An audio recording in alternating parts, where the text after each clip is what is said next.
એ એના રૂમમાં સૂતા હતા. એમના પતિ દેવ થઈ ગયા હતા, ઓફ થઈ ગયા હતા, એટલે ચિંતામાં પડ્યા હતા. ભગત પ્રહલાદજીએ જઈને કીધું, માથે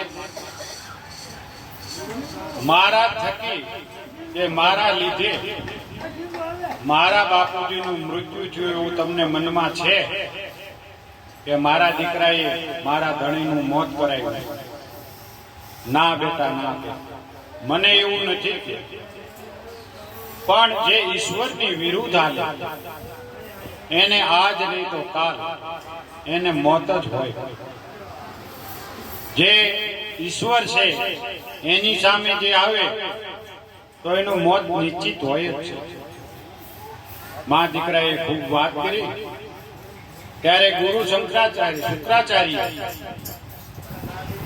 યુદ્ધ થયું હતું, પણ ખાલી ભગવાને એક માણસને જ માર્યો. સેનાપતિ, મહામંત્રીઓ, મંત્રીઓ, સૈનિકો બધા જીવિત, એને બીજા કોઈને માર્યા નથી. ખાલી એમને હરણાકશને જ માર્યો છે. મહામંત્રી, સેનાપતિ બધાને બોલાવ્યા. ગુરુ શુક્રાચાર્ય કીધું કે હવે મહારાજાના અગ્નિ સંસ્કાર કોણ આપશે? ત્યારે સેનાપતિએ કીધું કે એનો દીકરો પ્રહલાદ. તો કે ના, પ્રહલાદ છે એ વિષ્ણુ ભક્ત છે અને આપણા મહારાજા હતા એ વિષ્ણુના દુશ્મન છે. એના હાથે અગ્નિ સંસ્કાર ન તો સેનાપતિએ કીધું કે ભાઈ મહારાણીની પણ ઈચ્છા છે કે પ્રહલાદ એમને અગ્નિ સંસ્કાર આપે. એવો સમય મીટિંગનો ચાલતો હતો ત્યારે ગુરુએ કીધું કે એમનો મોટો દીકરો છે પ્રહલાદ, એ એમને અગ્નિ સંસ્કાર આપે. એ વાત ચાલતી હતી રાજમાં. ત્યાં પ્રહલાદજી હાજર થયા અને એને ગુરુજીને કીધું, એ ગુરુજી, હું તો પ્રહલાદ છું, એનો મોટો દીકરો છું, પણ તમે તમારા હાથે મારો જ્યારે જન્મ થયો ત્યારે તમે મારા હાથે વિધિ વિધાનથી તમે જે શ્લોક બોલી અને મારા ફૂઈના ખોળામાં મને અર્પિત કરી દીધો, તો હું તો અત્યારે ત્યાંનો રાજા છું.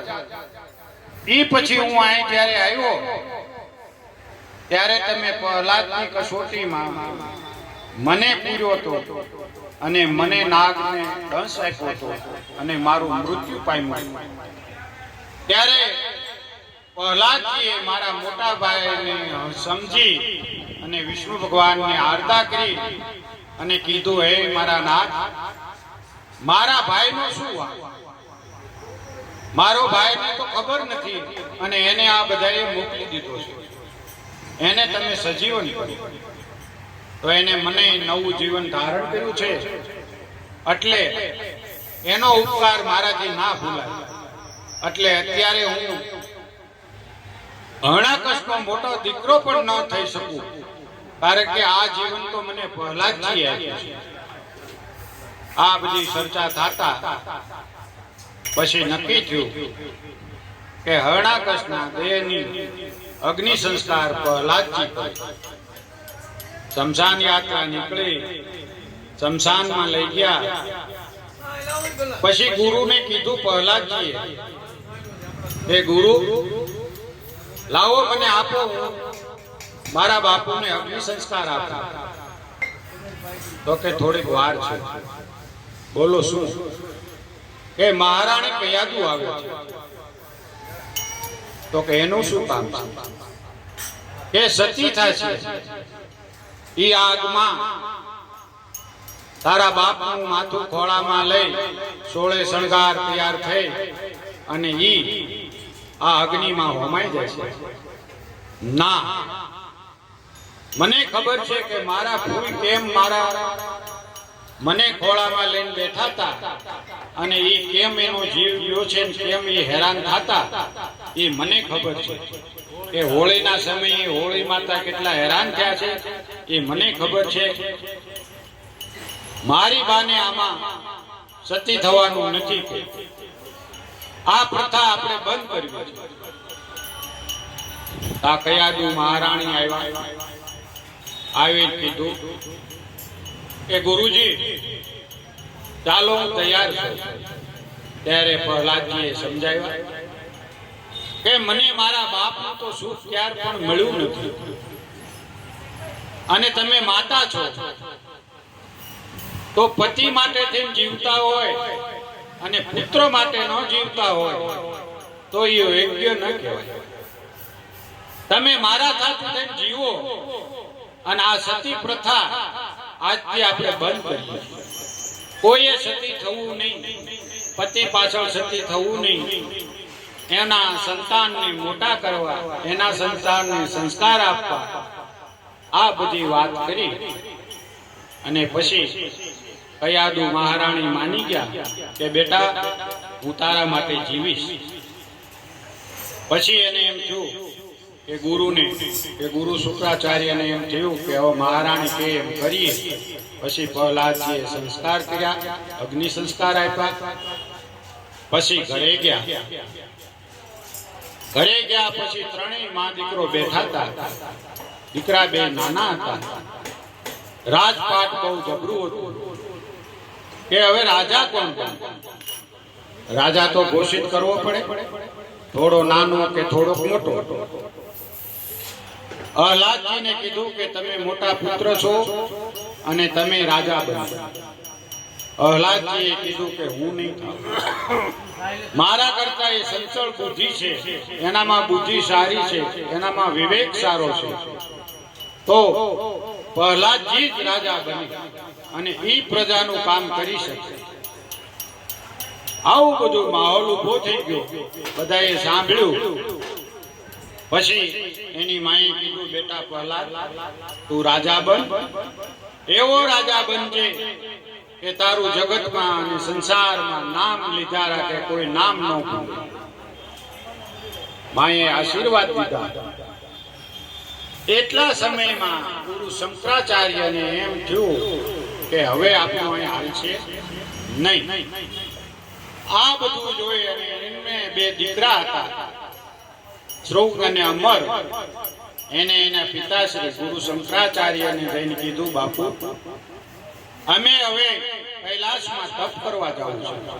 તો કે બેટા મને મૂકીને ન જાઓ, અહીં તમારી પાસે જે શિક્ષા જે જોતું હોય હું બધું આપીશ, મારી પાસે બધી શક્તિ છે. તમે પ્રહલાદજી જેવા નથી કે તમે પ્રહલાદજી જેવા નથી.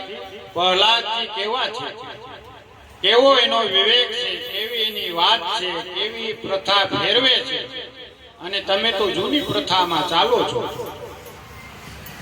એમ કરી આશીર્વાદ લઈ અને બે દીકરા ચાલ્યા ગયા. જ્યારે જેના બે દીકરા જુવાન ગયા હોય ત્યારે ગમે એવો બાપ હોય, ભલે એની પાસે અઢળક શક્તિ હતી, પણ નિરાશ થઈ ગયા. નિરાશ થઈ અને પોતે મનોમન વિચાર કરી લીધો કે હવે હું પણ તપ કરવા ગયો. હવે આ રાજા સારા આવી ગયા છે એટલે આમાં બાજવા બોલવાનું કઈ છે નહીં, અને આપણી કઈ જરૂર રહેશે. એવો વિચાર કરતા હાથમાં બધું કળંડિયું બધું લેતા આ પ્રહલાદજી અહીંયા પહોંચ્યા. અને એને ગુરુજીને કીધું ગુરુ તમે ક્યાં જાઓ છો? તો કે હું તપ કરવા જાઉં છું. તપ કરવા તમારે નથી જવું, મારે તમારી પાસે શિક્ષા બધી લેવાની છે, રાજનીતિ લેવાની છે, વિદ્યા લેવાની છે. મારે તમારા પાસે બધું શિક્ષણ લેવાનું છે. અને તમે રોકાવ અને મને શિક્ષણ આપો. ઘણી બધી વાત થતા ગુરુજી માની ગયા. પણ ગુરુજીએ કીધું કે તમારું હું બધું માનીશ, પણ તમે નારાયણના ભક્ત છો, વિષ્ણુના ભક્ત છો, પણ તમે મને કોઈ દિવસ ન કહેતા કે તમે વિષ્ણુના નામ લો અને નારાયણની ભક્તિ કરો.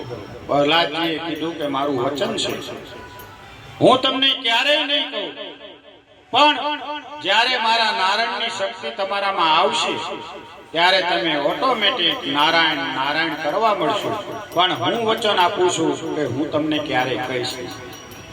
સારું એમ કરીને રોકાઈ ગયા. થોડોક સમય થયો એટલે રાજકુમારને જાહેર કર્યા અને એમને રાજા બનાવ્યા. એમના રાજાનો બધું સમારંભ ગોઠવાણો. ગુરુએ બધું સમારંભ ગોઠવી અને આશીર્વાદ આપી અને રાજનીતિ ચાલુ થઈ. પ્રહલાદજીએ કીધું કે હવે કોઈને રહેવાનું નથી. દાનવો પાતાળમાં રહેશે, દેવતાઓ આકાશમાં રહેશે અને માનવ પૃથ્વીમાં રહેશે. કોઈને કોઈ સાથે કોઈ વિરોધ કરવાનો નથી અને બધાને પોતપોતાનું જીવન શાંતિથી જીવવાનું છે. આવો આદેશ કરી દીધો. બધાએ શાંતિથી જીવન ચાલ્યું. ફટાફટ બધાએ જીવવાનું સરસ મજાનું જીવન જીવવા મળ્યા. એક વખત રાજ કચેરી ભરી હતી ત્યારે સૈનિક એક બાળક લઈને અને બે સ્ત્રી આવી કીધું કે હે રાજા, આ દીકરો મારો છે. બીજા બેન કે આ દીકરો મારો છે. રાજા મૂંઝાણા કે બે સ્ત્રી કે છે કે દીકરો મારો છે, દીકરો મારો છે, તો આ મારે કેમ નક્કી કરવું કે કોનો દીકરો છે? એને આદેશ કર્યો. મનમાં આવ્યું કે માતા કયાદુના રૂપમાં દીકરાને જવા દો અને આ બે સ્ત્રીને સ્ત્રી ખંડ હોય ત્યાં જવા દો. માતા પાસે ગયા અને માતાને આખી વાત કરી કે બે સ્ત્રી છે, એક કે છે મારું બાળક છે, બીજી કે છે મારું બાળક છે, તો આ મારે ન્યાય કેમ આપવાનો? તમે આનો ઉપાય આપો. ત્યારે રાજમાતા કયાદુએ કીધું કે આ બાળક રડે છે, જે એને દૂધનું રસપાન કરાવશે અને શાંત પડી જશે તો એની માતા હશે. એને એની માતાને આપ્યું. સંતાને દૂધ પીધું અને શાંત થઈ ગયું. બીજી સ્ત્રી બોલી કે ભાઈ સંતાનને ભૂખ લાગે તો માતા દૂધ આપે કે બીજી સ્ત્રી દૂધ આપે તો બાળક દૂધનું સ્તપાન કરી લે અને શાંત પડી જાય. લાવો રાજમાતા, મને આપો, હું પણ દૂધ પાઉં. એને પણ દૂધ પાયું અને બાળક સાનું રહી ગયું. રાજમાતાને એમ થયું કે હું જવાબ નહીં આપી શકું, નક્કી નહીં કરી શકું કે કોણ છે આની માતા. એ બાળકને લઈ રાજમાતા ગયા અને પ્રહલાદજીને બોલાવ્યા અને પ્રહલાદજીને કીધું કે બેટા, આમાં મને નક્કી ન થયું, હું તને જવાબ નહીં આપું.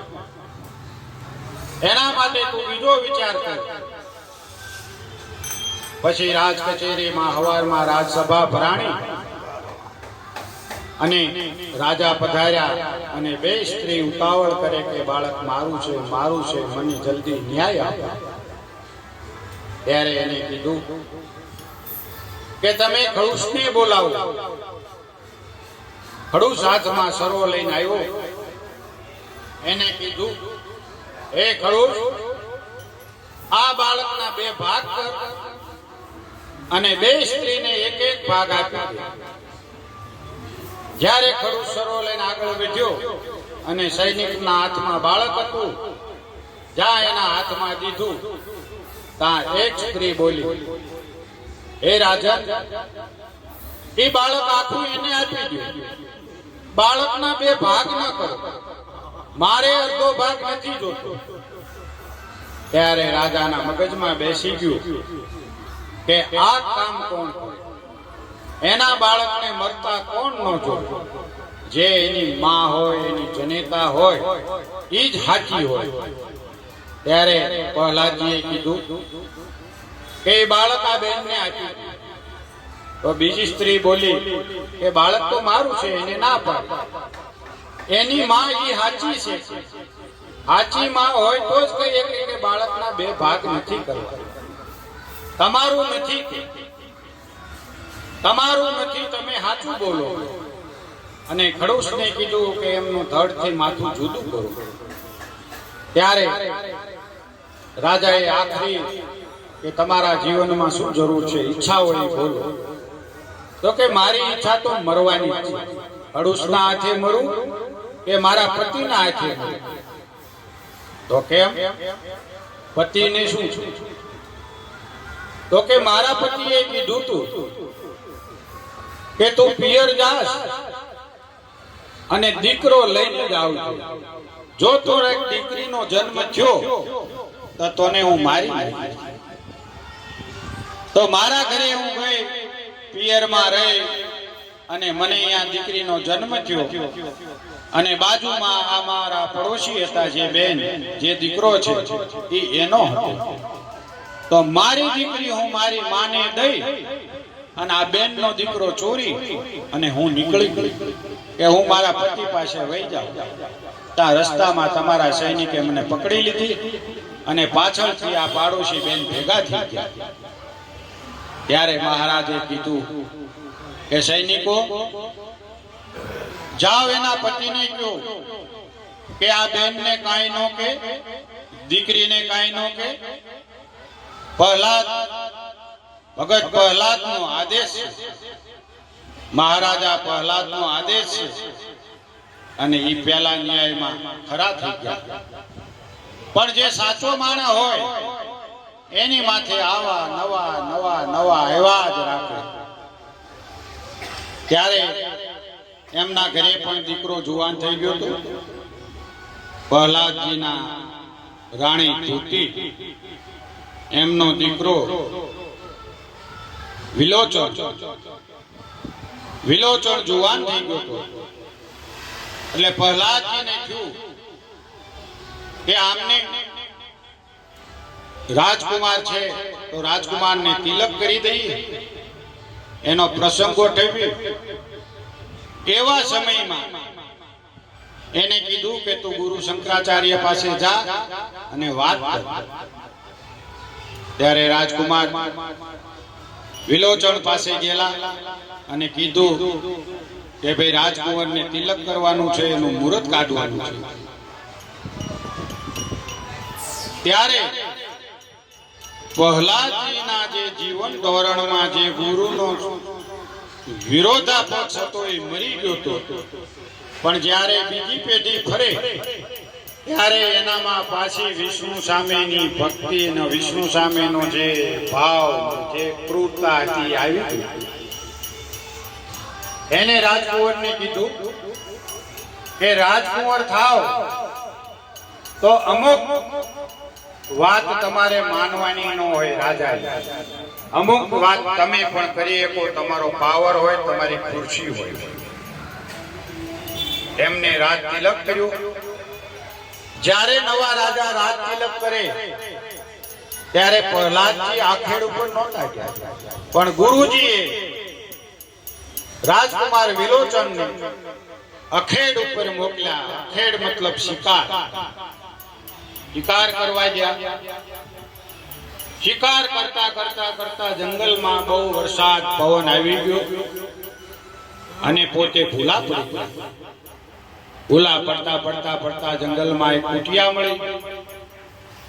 એ સાધુ ઋષિ દૂતની કુટિયા હતી. ત્યાં દીપાલી નામની દીકરી હતી અને દીપાલી નામની દીકરી બહુ રૂપાળી હતી. એટલે વિલોચન ત્યાં પહોંચ્યા અને એને ઓળખાણ આપી કે ભાઈ હું ઋષિ પુત્રી છું. અને આને પણ ઓળખાણ આપી કે હું મહારાજા પ્રહલાદનો દીકરો રાજકુંવર વિલોચન છું. એકાબીજાને મગજમાં બેહી ગયું. એવો સમય હતો. એ જ સમયે ઋષિ અંગરનો દીકરો ઈ કુટિયામાં ભૂલો પડેલો અને એની નજર પણ દીપાલી સાથે થઈ અને બેયની નજર એક સાથે થઈ. એટલે બે વિચારવા મળ્યા કે આ કોની સાથે લગ્ન કરશે. ત્યારે બે અહીંયાથી જુદામાં થયા અને કીધું. ત્યારે ઋષિ પાસે ગયા વિલોચન, અને શુક્રાચાર્યએ કીધું કે તું દીપાલીને મારા આશ્રમમાં લઈ આય. એના આશ્રમમાં લઈ ગયા. એમને કીધું કે ચાલો તમે અને આશ્રમમાં આવો. આ વાતની પ્રહલાદજીને ખબર નહીં, અને સપ્ત ઋષિને 7 ઋષિ જે હતા એમાં ફરિયાદ પહોંચી, અને સપ્ત ઋષિનો ગુરુજન આવી અને પ્રહલાદજીને કીધું કે તમને સપ્ત ઋષિનો આદેશ છે, તમારે કાલે સભામાં આવવાનું છે. પ્રહલાદજીએ સ્વીકાર્યું. બીજા દિવસે ગયા. સપ્ત ઋષિ બેઠા હતા. ત્યાં જઈ અને કીધું કે બોલો શું પ્રશ્ન છે. તો કે દીકરીનું અપહરણ થયું છે, તમને ખબર છે? તો કે ના. કોણે કર્યું? તમારા પુત્ર તમારા રાજકુમારે કર્યું છે, મને નથી ખબર. ત્યાંથી તરત ઉપડી અને ગુરુ શંકરાચાર્યના આશ્રમે ગયા. અને અહીંયા દીપાલી ઋષિ પુત્રી બેઠી હતી, અને એને કીધું કે આ નિર્ણય ના થાય તો આ સુધી તું રાજમાં ચાલ. ત્યારે ગુરુ શંકરાચાર્યએ કીધું કે રાજા, હું દીકરીને નહીં જવા દઉં. વિલોચન છે નહીં, અને ઈ મને સોંપી ગયા છે. જ્યારે વિલોચન આવશે ત્યારે હું તમને લેવા દઈશ. એવો સમય ને એવી વાત ચાલતી હતી ગુરુ અને રાજાની. તા વિલોચન આવ્યો કે રાજકુંવરને તિલક કર્યું છે અને તમે એનો અનાદર કરો છો.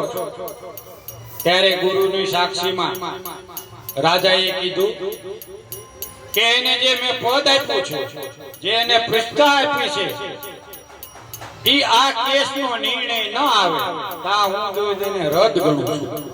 અત્યારે એની પાસે કોઈ રાજકુંવરનો પાવર નથી. એમ કરી અને ત્યાંથી લઈ જાય છે. પછી દીકરીને પૂછે છે કે આ નિર્ણય તો તારે લેવો, તારે કોની સાથે લગ્ન કરવા છે?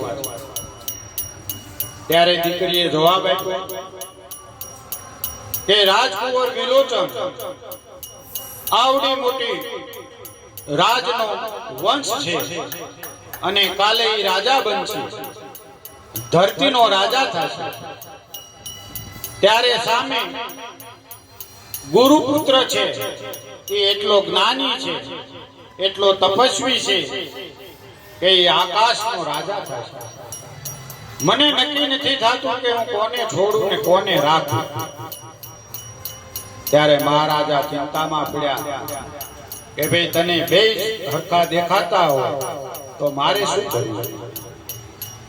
એવો સમય થતા અને વાતચીત ચાલતી. ત્યારે ગુરુપુત્રી દીપાલીના બાપુજી આવ્યા. એ મળ્યા, એમને વાત કરી મહારાજાને. તો ગુરુજીએ કીધું કે મને બધી વાતની ખબર છે. તો સારું કે તમને ખબર હોય તો નિર્ણય તમે લો. તો કે નિર્ણય હું નહીં લઉં, નિર્ણય મારી દીકરી નહીં લે, પણ આનો નિર્ણય તમારે લેવો પડશે. અને મહારાજા ચિંતામાં પડ્યા કે એક પાર્ટી મારો દીકરો છે, સામે કેસમાં ગુરુપુત્ર છે. ભલે સારું, ભગવાનની ઈચ્છા, ભગવાન કસોટી લેતા હશે, કસોટીમાંથી પાર ઉતરી જાય એવી આશા રાખી. ત્યારે ન્યાયાધીશ બનવા માટે હરેક મહારાજાના, જ્યારે સપ્ત ઋષિ હતા, દશરથ રાજા વખતે પણ સપ્ત ઋષિ બેઠા હતા. શ્રવણને માર્યો ત્યારે એમના ગુરુ વશિષ્ઠ હતા. એમને કીધું કે હવે તમારે ન્યાયાધીશને કોને રાખવો છે? તો સામે જે હોય એમને નક્કી કરવાનું. ત્યારે દશરથ રાજાએ કીધું હતું કે અત્રિ ઋષિ મારા જજ બની એના માટે થઈ અને પ્રહલાદજી ગુરુપુત્ર પાસે ગયા અને કીધું કે બે પક્ષ છે, એક બાજુ મારો દીકરો છે, એક બાજુ તમે છો, અને દીકરીના બાપ અને દીકરી કહે છે કે નિર્ણય રાજાને કરવાનો છે, તો હું નિર્ણય કરું, હું જજ બનું, એ તમને મંજૂર છે?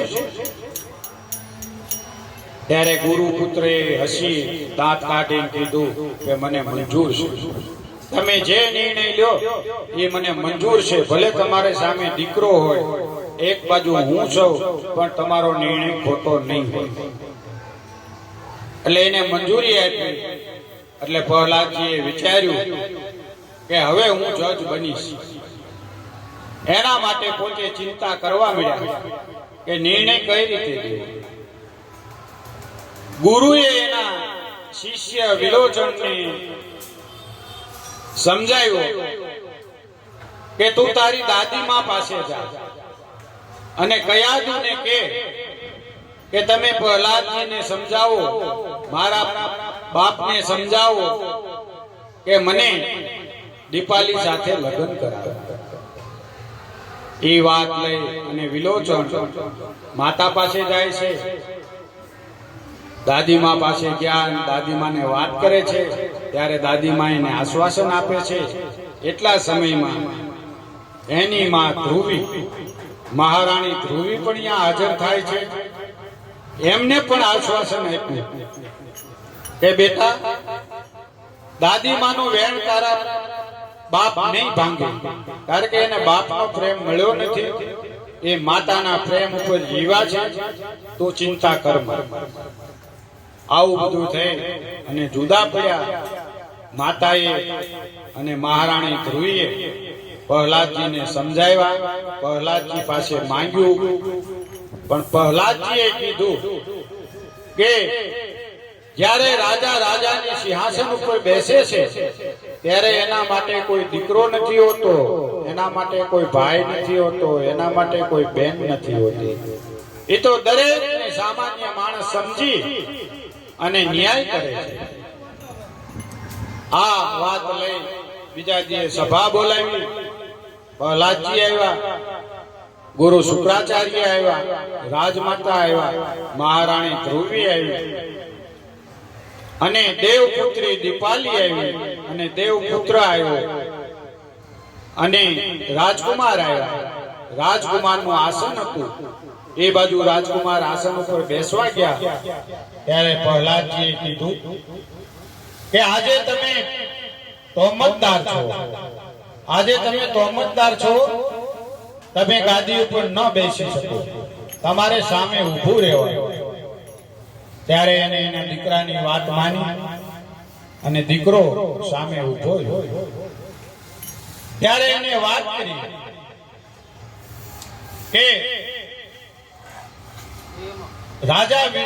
રાજકુંવર વિલોચને આશ્રમેથી દીપાલીને લીધા, એ ખોટું કર્યું.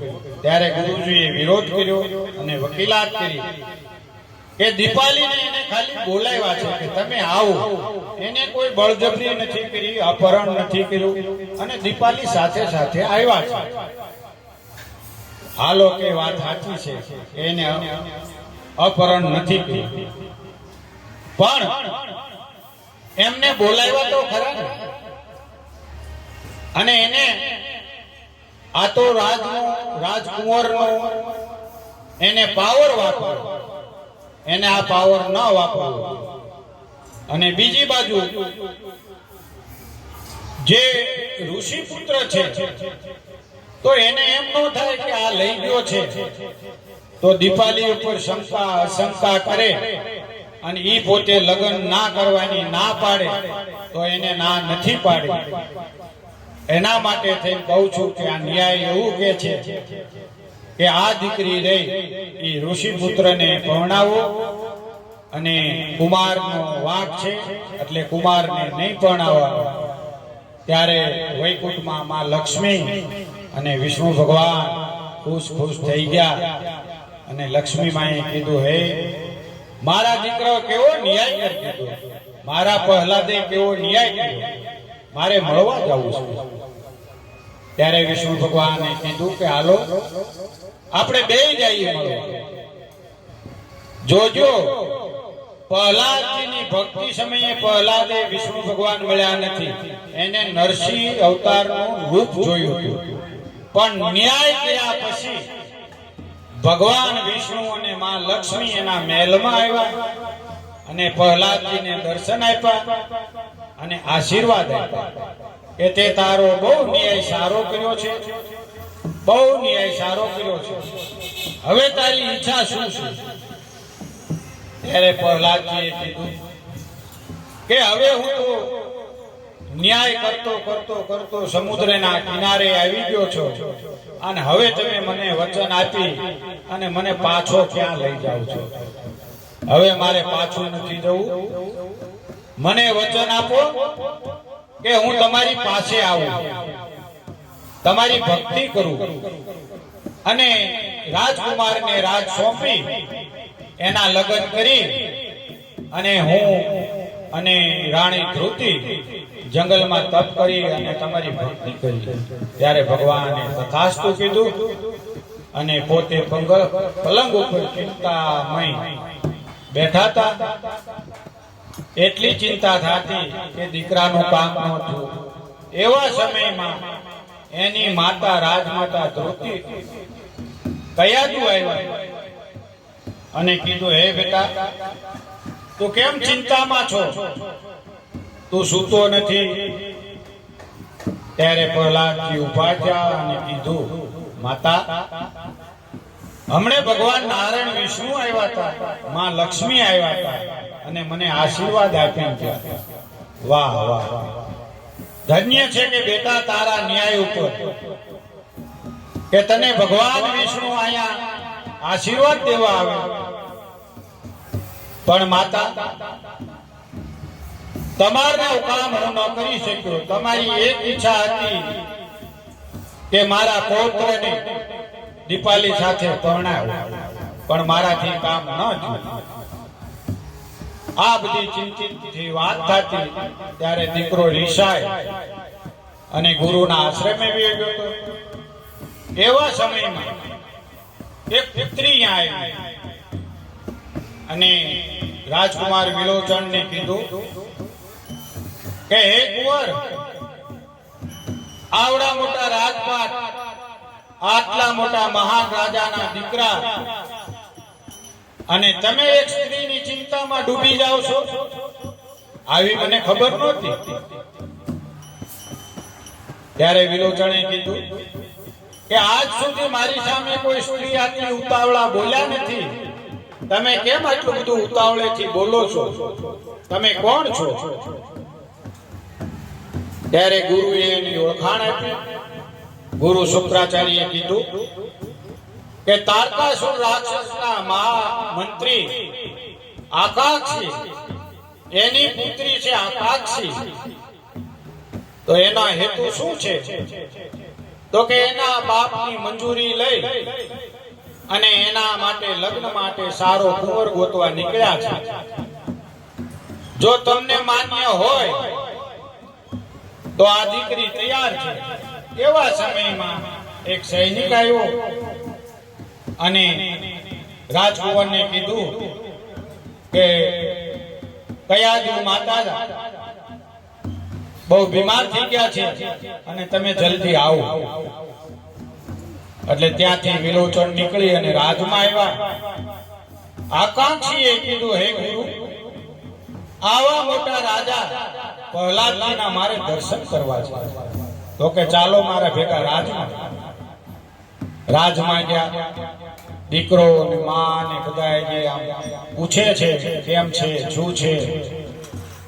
ત્યારે વિલોચન થી બોલાઈ ગયું કે એક દીકરી તો ગઈ પણ બીજી યાદ હતી, એની વાત પૂરી ન થઈ. તમારા સમાચાર આવ્યા, તમારી ત્યાં હું આવ્યો. ત્યારે ગુરુએ આકાંક્ષાને કીધું કે આ રહી. ત્યારે એ દીકરી આવી. દીકરી બોલી તા એના દાદીમાની આંખ ઉઘડી ગઈ. તું બેટા કોણ છો? તો કે ભાઈ હું તાડકા છું, રાજાના મહામંત્રીની દીકરી છું, અને હું મારા માટે વર ઢૂંઢવા નીકળી છું. પણ કે તું વર ઢૂંઢવા નીકળી છે, પણ મારે તો મારી પાસે સમય નથી, મારે તાત્કાલિક લગ્ન જોઈએ છે.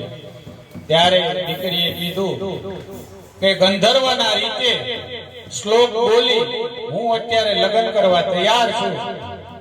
ત્યારે બેયને બાજુમાં રાખી અને ગુરુ શુક્રાચાર્ય શ્લોક બોલે છે અને ગંધર્વના રીતે એનો હસ્ત મિલાપ કરાવે છે, અને કયાદુ માતા રાજી રાજી થઈ જાય છે.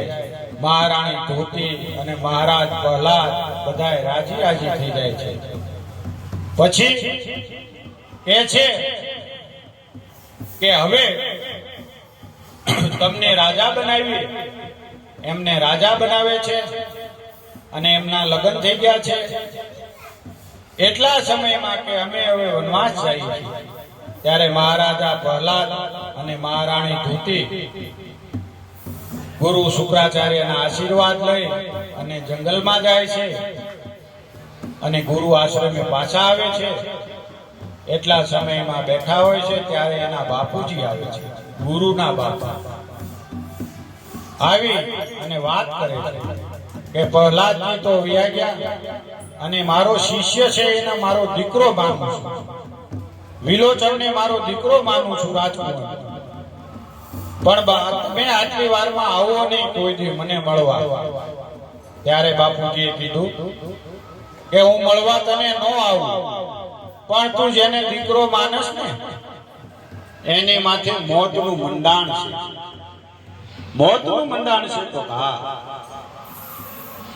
મોત ન થવા દેવા માટે તમે કયો એવું કરવા તૈયાર છો કે તમે મને એનો રસ્તો બતાવો. ત્યારે એના ગુરુના બાપુ બતાવે છે કે તારા શિષ્યને 1000 વર્ષ માટે તપમાં મોકલવા પડે કૈલાસમાં, અને તપ કરીને આવે પછી એને એ વચન મળી જાય. તો કે ચાલો વાંધો નહીં. ગુરુ અને રાજા વિલોચન બે રાજમાં જાય છે. રાજમાં જઈ મુગટ ઉતારે છે અને ભલામણ કરે છે કે અમે હવે તપ કરવા જઈએ. એવા સમયમાં એક દાસી આવે છે અને દાસી આવીને કહે છે કે તમારા ઘરે દીકરાનો જન્મ થયો, અને માહોલ બધો ખુશ થઈ ગયો. ત્યારે ગુરુને કહે છે કે આપણે બાળકના દર્શન કરીએ અને બાળકનું નામકરણ કરીએ. ત્યારે મહારાજ આ દીકરો હાથમાં લીધો અને ગુરુએ એને શ્લોક બોલી અને એનું નામ બલિરાજા પાડ્યું. જય વડવાળા દેવ શ્રી જય.